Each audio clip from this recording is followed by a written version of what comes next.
Hey there, welcome to this episode. We're going to take a look at audio tracks on the MPC. General overview, we'll record something into an audio track. You'll notice I've got a guitar.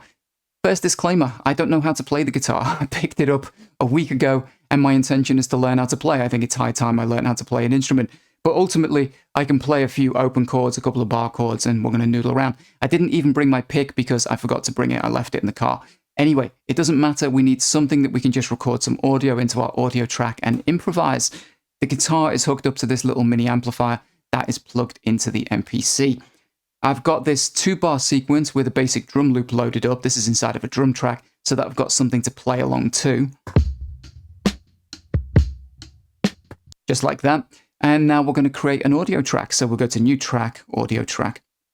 The first thing to mention is that there's not really a lot of information. We don't have a track edit. If you go to track edit, where typically you'd see all your menus and your parameters, there's nothing here for audio tracks. They're pretty simple.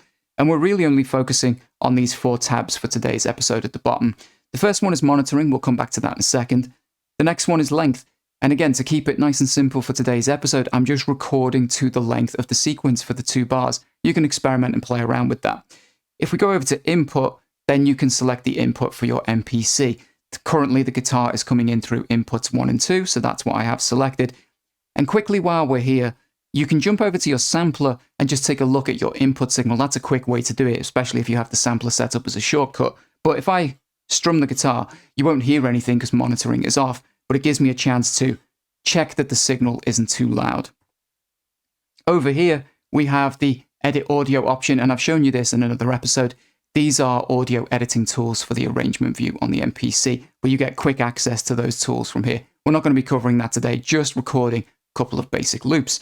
So back to monitoring, we now need to be able to hear our input signal. Typically, I go for auto because it allows me to hear the guitar. It's going to allow me to record and hear that, and then it's going to play back what I recorded. If you set it to in, you'll hear the guitar, but when it gets to the end of the recording, at the end of the sequence, and it loops around, it's going to turn it off, so you have to keep coming and moving back and forth. So I'm going to set this to auto. And there you go, we can hear the guitar. I've got it just set up with some distortion preset on this little amplifier, try and jazz up my crap playing. And I had an idea for a very simple little riff of like something kind of like this, 3 notes, something really simple. So let's see if we can record it to our first loop, and we just do record and play start.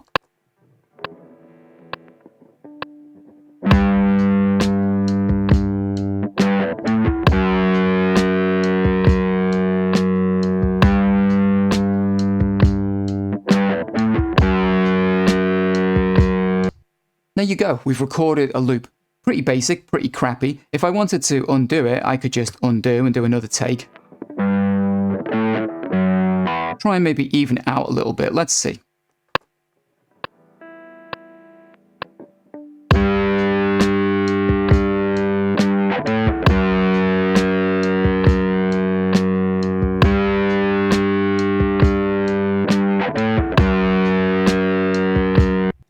You get the idea. One of those notes a little bit quiet, but again, I'm not using a pick, so having to just kind of finger pluck my way through this.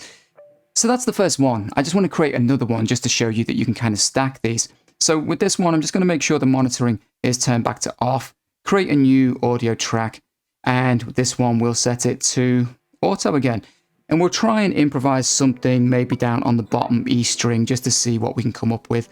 We might even want to practice it, so we could just do play start.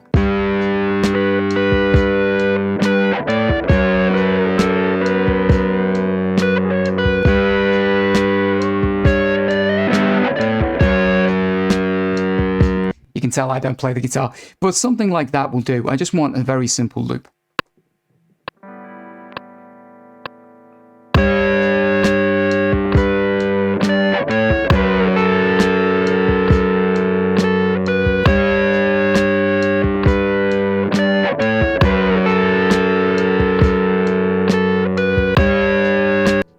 Don't like that first note, let's try something else.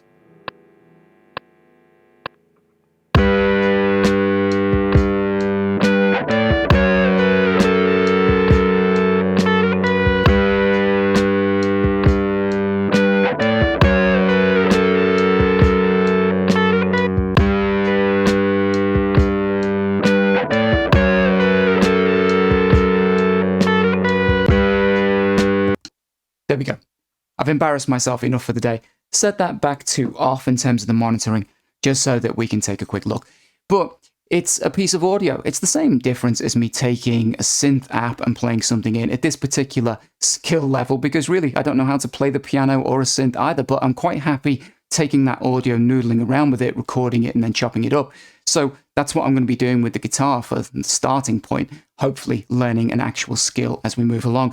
Anyway, we've created a loop. We could come in if we wanted to into the channel mixer and then balance the audio.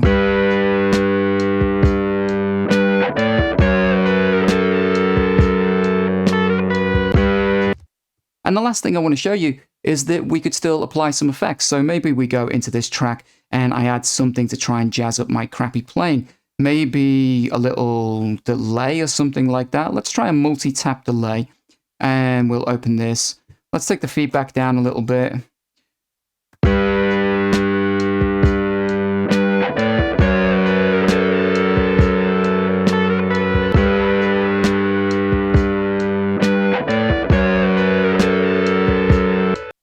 I mean, at a pinch, I could use that as a loop, chop it up and do something else with it. We could even send it through the main outputs and apply something like Air Flavor Pro, try and make it sound a bit like a vinyl sample, and then chop it up from there.